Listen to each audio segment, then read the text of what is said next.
Salut les amis, salut les camarades, salut le peuple noir, salut la jeunesse africaine, salut les Nigériens. Les amis, répétez après moi, le Niger, c'est pour les Nigériens. Encore les amis, le Niger, c'est pour les Nigériens. Et maintenant, après répéter, le Niger, c'est pour les Africains. Quand j'ai dit ça, c'est très important de le préciser. Le Niger ne doit rien à la France. Le Niger n'est pas une partie de la France. Pas le vol, l'escroquerie qui se passe entre Azaï et Macron là, pour laisser Mayotte toujours à la France, alors que Mayotte, c'est un territoire africain, dont la France a toujours les colonies en Afrique. Et personne ne conteste cela. Il a suffi d'avoir quelqu'un de courageux, comme le président Adjabaïne, pour faire un discours clair pour dire cela, pour dénoncer cela. On va nous parler des Calédonies, des Dom-Tom et autres. Libérer ce peuple-là. Mais bon, ne nous dispersons pas. Le combat est simple aujourd'hui, de rappeler à la France et ses sisbi en Afrique que le Niger ne doit rien à personne. Le Niger ne doit rien au Nigeria. Le Niger ne doit rien aux Sénégalais ou au Sénégal. Le Niger ne doit rien aux Ivoiriens. Le Niger est aux Nigériens et aux Africains. Maintenant, comme la France a ses sous-préfets en Afrique, les marketistes ou les agents commerciaux des intérêts de la France en Afrique, on peut les citer, Mbalou, Bazoum, qu'on a chassé du pouvoir, heureusement, Macky Sall, qui n'est pas propre, Alassane Dram Ouattara, vous avez Tinubu, Ahmed Bola Tinubu, pour ne citer que cela. En Afrique centrale, ils commencent à se libérer. Mais la France a démocratiquement imposé le fils d'Idriss Déby au pouvoir au Tchad. Bref, les amis, je fixe le décor pour que vous compreniez que la jeunesse africaine est plus forte et plus nombreuse et plus puissante que ce genre-là. Et la jeunesse africaine doit tout faire pour se libérer. Et la jeunesse africaine aujourd'hui est consciente de sa puissance, de sa force. Oui, les amis, ne nous laissons pas malmener comme ils ont fait avec nos parents, nos grands-parents, nos arrière-grands-parents. Ce n'est pas possible.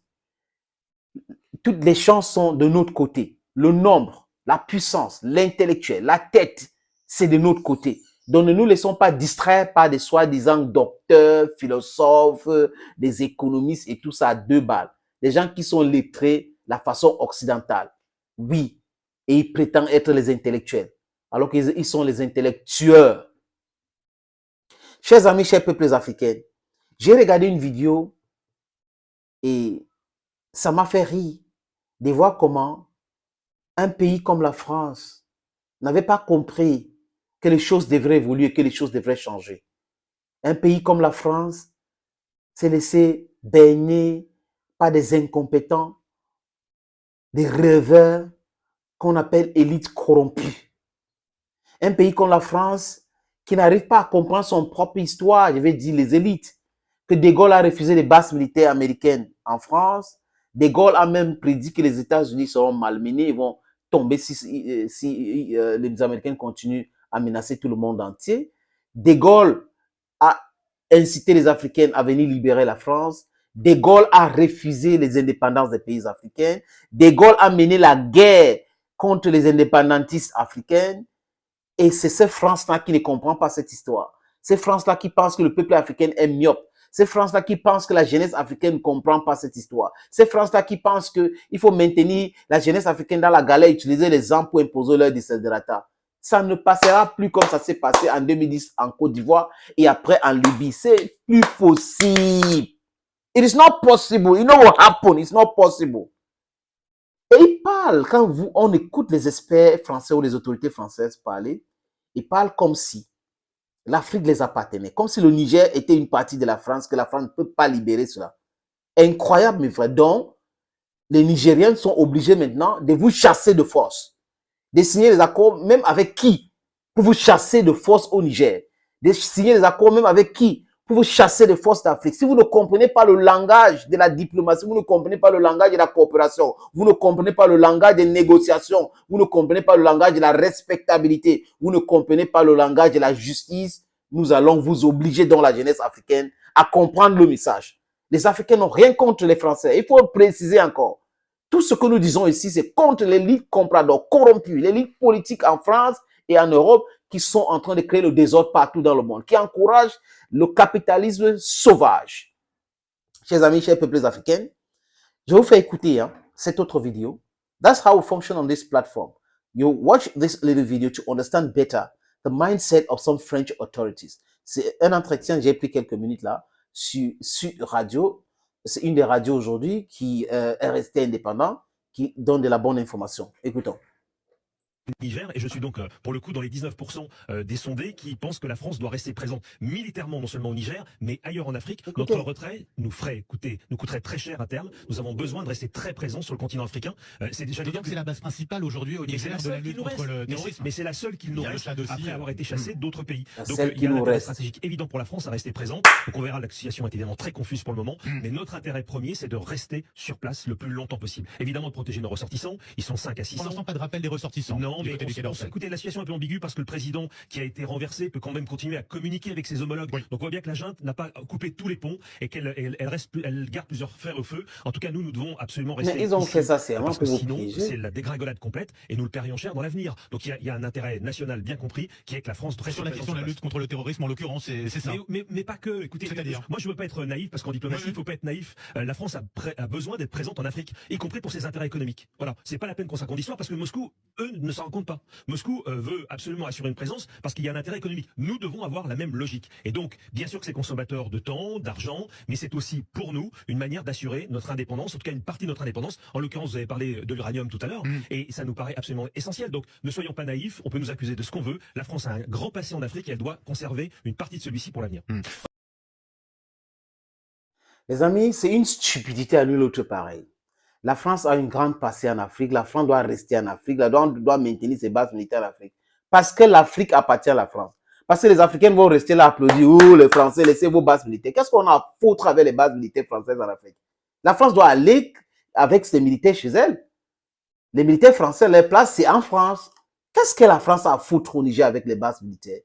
Les Nigériens peuvent lutter contre le terrorisme. C'est ce que les Maliens et les Burkinabés sont en train de faire aujourd'hui.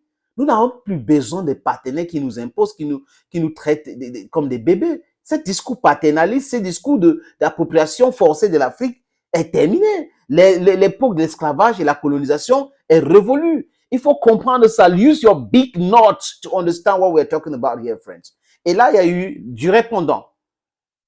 Le porte-parole des nouvelles autorités nigériennes a fait une sortie, du moins a lu un communiqué signé demain du nouveau président du Niger. C'est le mot qu'il faut utiliser, les amis. C'est le nouveau président du Niger qui a signé le communiqué. Écoutez. Numéro 18. Le couvre-feu instauré depuis le 27 juillet 2023 est levé pour compter de ce jour 3 août 2023 sur toute l'étendue du territoire. Fait à Niamey le 3 août 2023. Signé le président du Conseil national pour la sauvegarde de la patrie. Voilà. Communiqué numéro 19.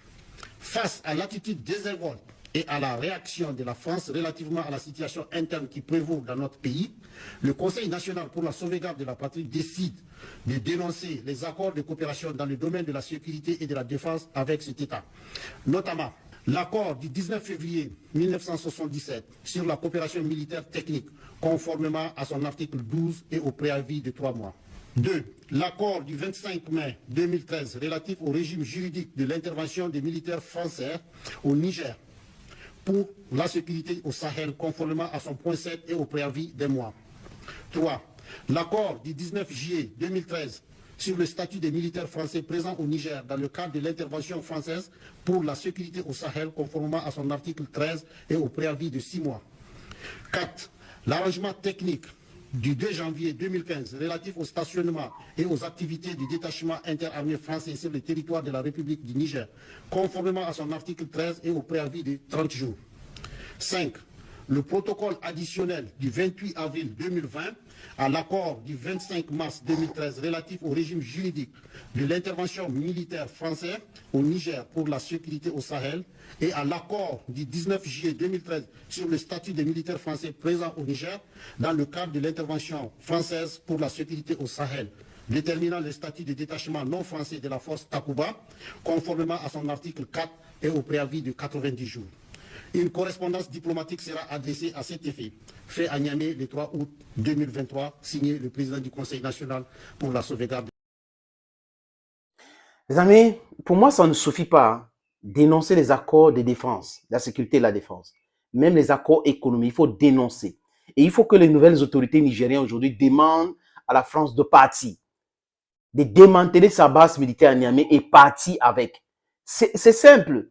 Le Niger a besoin de coopérer avec tous les pays du monde, mais le Niger n'a pas besoin d'un parrain. Un parrain qui impose tout, un parrain qui lui dicte sa loi. Non, le Niger n'a pas besoin de ça. Et les nouvelles autorités au Niger devraient maintenant vendre l'uranium nigérien comme on vend dans le marché international. Voilà ce qu'il faut faire. Les Français ou les autorités françaises doivent acheter l'uranium nigérien dans le prix normal, qui respecte tous les normes. Oui, à Kazakhstan, vous achetez comme ça. Ici, vous devez aussi acheter comme ça, à plus de 100 000. C'est ce qu'il faut faire et verser tout cet argent-là aux Nigériens pour le développement de leur pays. Et prétendre que le Niger, c'est un pays pauvre, la France aide le Niger, c'est mal connaître l'histoire de ce pays, c'est mal connaître l'histoire de l'Afrique et mal connaître le rapport mafioso entre les élites françaises et certaines autorités africaines. Thank you, friends, for watching this other video. God bless you. Bye-bye.